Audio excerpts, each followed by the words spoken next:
NASA छिद्र से वराह अवतार हुआ तो हिरण्याक्ष का उद्धार हुआ। हिरण्याक्ष का जब उद्धार हो गया तब पृथ्वी यथा स्थापित भगवान ने किया, तब मनुष्य रूपा ने उस पर सृष्टि का विस्तार किया। विदुर जी ने कहा महाराज ये हिरण्याक्ष कौन है, ये भगवान से इसका क्या बैर है, ये युद्ध क्यों करना चाहता है। तो मैत्रेय जी ने पूरी कथा सुनाई कि देखो भैया ये हिरण्याक्ष जो है ये मरीचि की पत्नी कला से कश्यप हुए। कश्यप की 13 पत्नियां हैं, उसमें दीति अदिति मुख्य हैं। तो अदिति से देवता हुए, दीति से दैत्य हुए। तो ये दीति का पुत्र है हिरण्याक्ष। और हिरण्यकशिप भी। एक दिन संध्या की बेला थी, संध्या की बेला में संध्या करके कश्यप भी विश्राम कर रहे थे। जाकर के दीति ने रति याचना की और समझाया,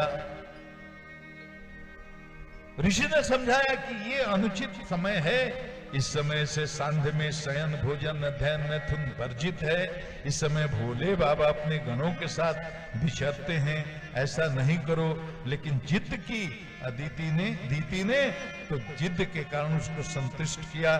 बाद में दीति को बड़ा पश्चाताप हुआ और रोने लगी। कश्यप ऋषि ने कहा कि देवी अब तो हुई है सोई जो राम रचि राखा, सोई जो राम रचि राखा। का कोई तर्क बड़ा वही शाखा, का कोई तर्क बड़ा वही शाखा। कोई है सोई जो राम रचि राखा, कोई है वही जो राम रचि राखा। कोई है सोई जो राम रचि राखा। जय जय राजा राम हरे का कोई तर्क बड़ा वही शाखा। जय जय सीताराम हरे का कोई तर्क बड़ा वही शाखा। जय जय सीताराम हरे। देवी तुमने मेरी बात नहीं मानी तो अब तो इसका फल भोगना पड़ेगा, परिणाम तो भोगना पड़ेगा। क्या होगा महाराज? कहा अब तुम्हारे गर्भ से 2 टेररिस्ट पैदा होंगे। बोलिए जय श्री राधे। ऋषि ने कहा देवी तुम्हारी कोख से, तुम्हारे गर्भ से 2 आतंकवादी उत्पन्न होंगे जो पूरी दुनिया में हाहाकार मचा करके रख देंगे। बहुत रोई है, कोई उपाय बताइए कल्याण का प्रभु। दयालु ऋषि ने कहा चिंता न करो, तुम्हारा एक पौत्र बहुत बड़ा विष्णु भक्त होगा जो कई पीढ़ियों को तार देगा। तब दीति को थोड़ा संतोष हुआ होगा महाराज। अब इसी बीच में दीति ने 100 वर्ष तक गर्भ धारण कर रखा। दीति के शरीर से ऐसा तेज निकलना शुरू हुआ कि पूरा स्वर्ग जलने लगा। देवता लोग छटपटाने लगे। छटपटाते हुए भाग करके ब्रह्मा जी के पास गए कि महाराज ये कैसा तेज है, हम लोगों का स्वर्ग तक जल रहा है, तप्त हो रहा है। ब्रह्मा जी ध्यान किया और बताया कि देखो ये भगवान के 2 पार्षद हैं जय विजय, और वो हमारे पुत्र सनकादि जो हैं वो वैकुंठ में गए थे, उनको उन्होंने नारायण का दर्शन करने से रोक दिया था। उन्होंने शाप दे दिया, उनके शाप से शापित होकर ये जय विजय नामक भगवान के पार्षद ये कश्यप ऋषि के माध्यम से दीति के गर्भ में आए हैं। ये जो हैं उन्हीं के तेज से ये स्वर्ग जल रहा है। लेकिन चिंता न करो, नारायण कृपा करेंगे। देवता लोग चले आए और महाराज 100 वर्षों तक भागवत जी में लिखा है कि दीति ने अपने पुत्रों को जन्म ही नहीं दिया था।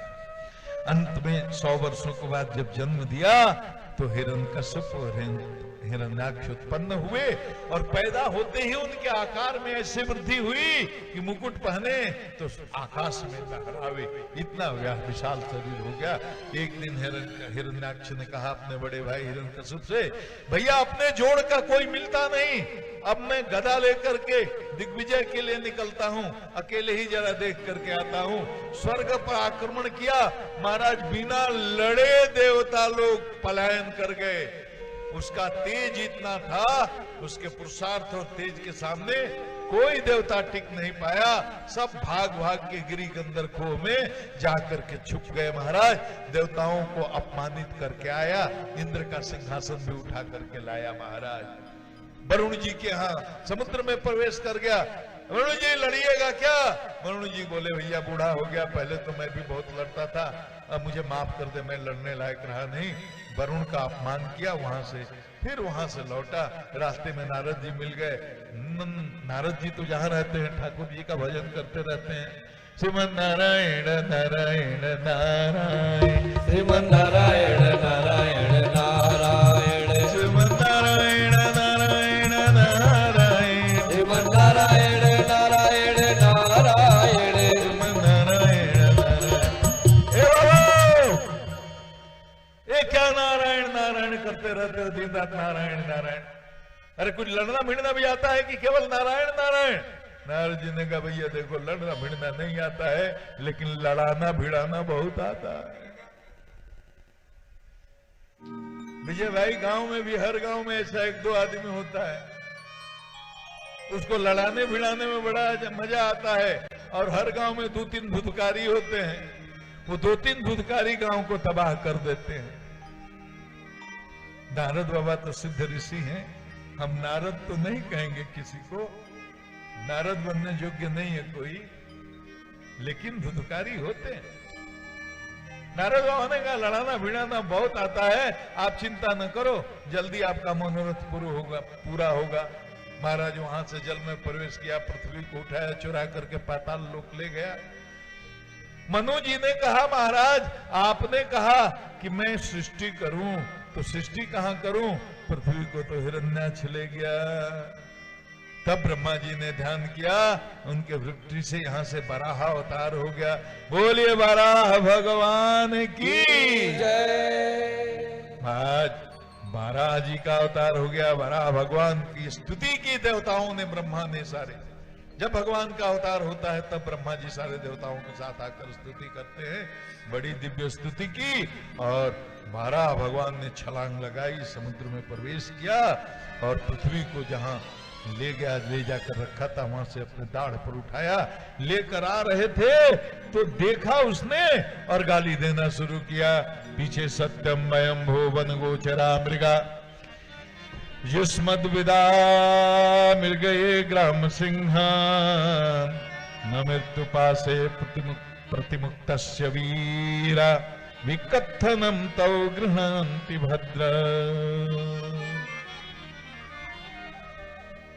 अरे जंगली बनगोचर कहां लेकर के भाग रहा है? अरे कायर कहां भाग रहा है? भगवान ने कोई जवाब नहीं दिया, चुपचाप दाढ़ पर पृथ्वी को उठाया, भागते रहे, पृथ्वी को लाकर यथा स्थान स्थापित किया। इसके बाद पीछे मुड़े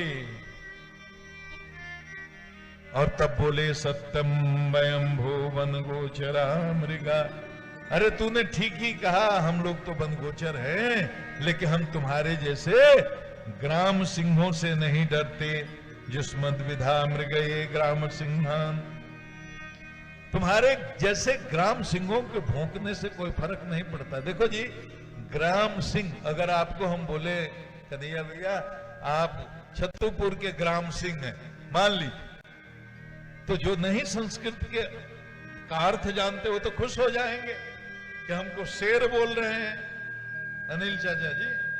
लेकिन ग्राम सिंह का मतलब होता है संस्कृत में कुत्ता। अगर आपको कोई बोले कि आप ग्राम सिंह हैं तो समझिए आपको गाली दे रहा है, कुत्ता बोल रहा है।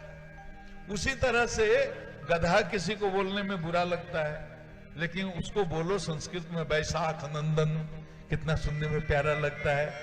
नंद नंदन वैसे ही लगता है, वैशाख नंदन। वैशाख नंदन माने गधा, ग्राम सिंह माने कुत्ता। संस्कृत की गालियां भी बड़ी मधुर मधुर है।